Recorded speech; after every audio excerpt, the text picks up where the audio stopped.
I recently made a post on TikTok about the protest going on April 5th, which was a nationwide hands-off protest. This was one of my signs I showed, and this was a comment I received on the post. Love it, but maybe let's not draw a swastika. I'm not even going to share this person's profile, especially since I don't necessarily disagree with them. I just think it's really interesting, so we're going to talk about it. Is it okay to draw a swastika even if you're using it to disagree with the ideology behind it? Is it okay to use any hate symbol or hateful term to critique the thought behind it? My post as a whole was about encouraging people to protest, saying we won't back down and to make America equal. More than anything, it promoted kindness, not violence or hateful ideologies.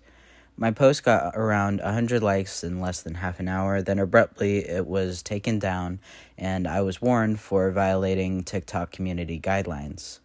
I appealed and got the video back, but it really did make me wonder if it was taken down because anti-Trump sentiments tend to be censored on TikTok nowadays, or if it was taken down because of the symbol I used, the swastika.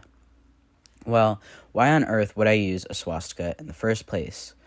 As I stated in my reply to the comment, I used it as a symbol of fascism because that's what it stands for in a huge sense. It was the symbol of probably the most infamous fascist regime, the Nazi Party. This is where it gets tricky, I think. By using the swastika or any Nazi imagery in artworks depicting what is going on in the Trump administration, we're comparing the two parties. I could make this whole video about comparing Nazi Germany to what is happening now, but the plain fact is that it might be offensive to compare them in general. Well, why? When you compare two traumatic events, it's easy to lose sight of the nuance and possibly ignore the different perspectives on the matter. By comparing the Trump administration to Hitler's, it's as good as implying that what's happening now is the exact same magnitude of the Holocaust, and everything that happened then is what's happening now. Have I heard anyone directly say that? Directly state that Trump and Hitler are the exact same person and situation to a T? No, I haven't. But the fact of the matter is, though, there's always a strong chance of being insensitive to victims of the event you're comparing yourself or today's situation to. In this case, the Holocaust. Let me put it this way. Let's say your grandma just died. So then you have to go to your professor and let her know you won't be coming to class Friday because that's when your grandmother's funeral is. You've experienced something deeply upsetting and traumatic, and rather than you trying to confide in someone and relate to them on your own, you're essentially forced to wear your trauma on your sleeve because of circumstance. So when your professor responds with attempting to comfort you through your grief, telling you she understands because it was really hard for her when her grandmother passed away, she continues to go on and tells you about how it was like for her when her grandmother died. This gesture was probably genuine for the professor, but for you, it rings as patronizing, if not slightly offensive. Or at least for a lot of people, this is the general reaction they have to unsolicited comparison. Because how could she understand you? How could she know how you felt? Did her grandmother overdose on her meds and leave her family with tons of debt? There's absolutely no way the professor would know every detail that made up your story, your experience, and how it made it especially distressing in its own unique way. Nonetheless, when she says these things to you, it's still insensitive. Even if she couldn't know, even if she was earnest and she meant well. So, when we compare the USA here in 2025 to Germany and its neighboring countries under the Nazi regime, what message are we sending to victims and the children of victims that were hurt by the Nazi Party? Is it offensive for me, someone who has absolutely nothing to do, ethnically or historically, with the Holocaust, to ever use Nazi symbols or critique the Holocaust through my art in such a way? Because truly, I can't know what it was like. I could read testimonies, I could talk to victims in person, I could read every history book in my library, but I would never have the first-hand experience to claim to know the event in such a way. I would never have been a victim of the Holocaust. I might be a victim under Trump's administration as a trans person. I might be an American currently watching my state's natural resources be squandered, misused, and our community being torn apart by racist and targeted ICE apprehensions. I might have family that are being affected by the mass layoffs and other new things DOGE is doing. I might be paying the price, literally, for Trump's tariffs, but I have nothing to do with the history of fascism itself. All I'm doing is being the professor who feels like I know what it's like to be in that situation. In reality, I've never been in anyone else's situation but my own. I think this is the distinction that's truly important when it comes to significant conversations, not only about politics, but also about trauma and genocide. People talk about intersectionality a lot. Intersectionality, intersectionality, intersectionality. But why is intersectionality important? Because people aren't made up of monolithic experiences. If someone is queer, it doesn't make their experience the exact same as every other queer person. This is because people aren't made up of just one community, one identity, exactly one defining experience. For many queer people, being queer is important to their identity, so sometimes it's the main thing we see when we look at a queer person, just how sometimes it's the main thing we see when we look at a person of color or an immigrant. But really, we have so many identities rolled into one because of intersectionality. I'm not just a queer person, I'm also a white person and a man, American, I'm middle class, Gen Z, mentally ill, autistic, an artist, and so many other things simultaneously.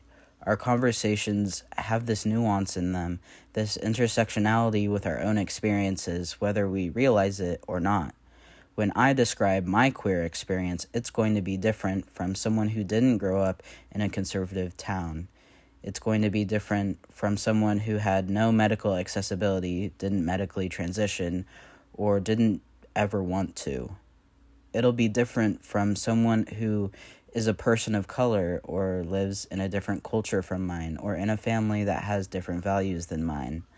These are all components that affect and make up our experience, which can either help us relate to specific groups more or relate to them less. This is often where discourse on who can write what type of narratives and who can't comes from. Because while it is important for media and conversations to be inclusive and include diverse casts of people in them, it becomes an issue when someone who has no experience or relation to a group tries to write them or represent them.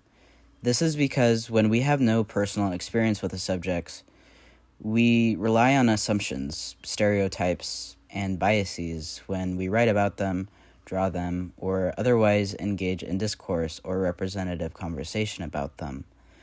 Even something as innocuous as including a trans person in media or a queer couple can quickly turn into an argument if the creator didn't approach the situation tactfully.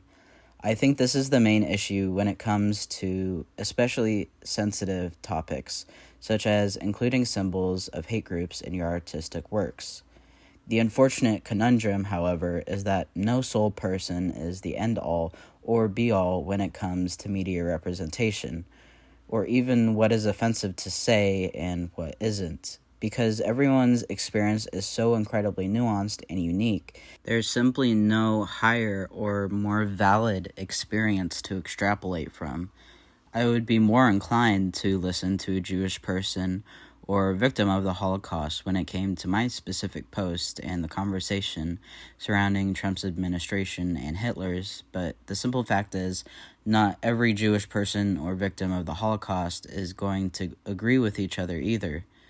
So where does this leave us? If there's no true or right answer, what are we supposed to do with ourselves? For now, my view is this. Listen to the affected groups, notice patterns, correct yourself, and don't be afraid to spark discourse. While it is really scary being the center of attention or a reason for people to debate what is morally acceptable, what I find more important is the conversation itself and bettering myself as a person.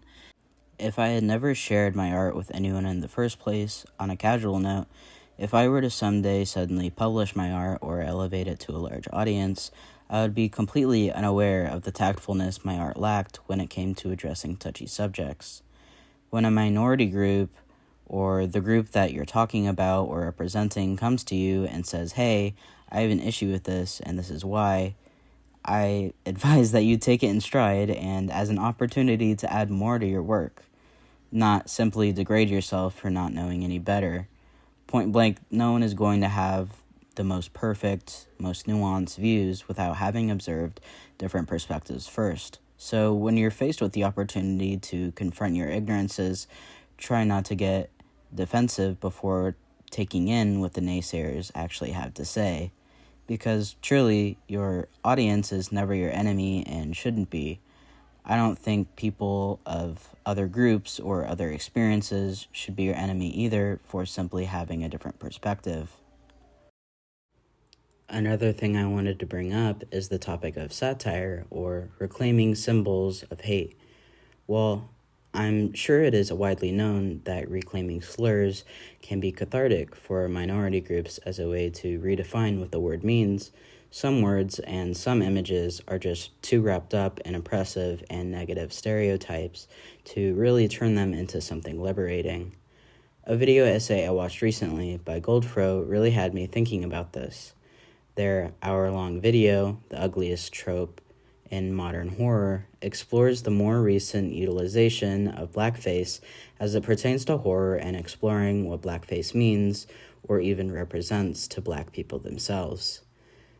One of the movies they talked about in this video, Bamboozled, is a 2000 film where a black screenwriter struggles in his contract to a predominantly white firm. Every time he tries to pitch an idea that paints black people and black culture in a positive, liberating light, he's shot down. Soon, he gets so fed up that he comes up with the idea to pitch a new age minstrel show to his boss, hoping to get out of his contract and show how ridiculously black culture is treated by Hollywood.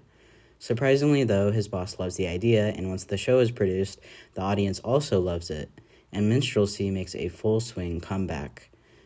While the creators of the minstrel show try to use it as an opportunity to say something profound and push back against stereotypes, their voices are lost in the absurdity and inherent insulting nature of minstrelsy itself.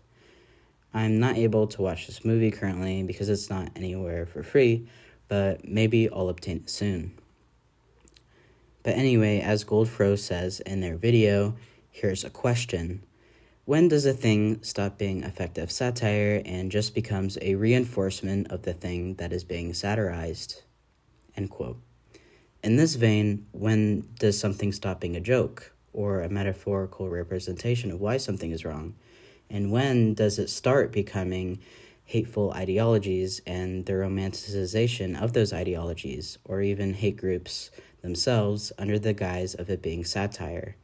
Why do so many people hate people like Colleen Hoover? I don't think it's just because her stories talk about abuse or horrible people. It's because her stories blindly support that and brand it as positive and romantic. I feel that this topic comes up a lot when it comes to comedy, specifically comedy targeting social issues or serious topics. When someone satirizes or makes fun of something very serious, it has to be done in such a way that ensures the audience knows that the show or creation isn't being prejudiced, but in fact is making the point of why that prejudiced or oppressive behavior is bad. The issue, of course, is either the creator isn't up to par and things aren't coming across correctly, or the audience members get offended before analyzing the material in front of them. Sometimes the line is even blurrier, with mixed reviews on whether a joke or satirization is actually appropriate or accurate. I feel like it's pretty common to see people complain that no one is allowed to joke anymore, or that comedy is dead and we all have to walk on eggshells now.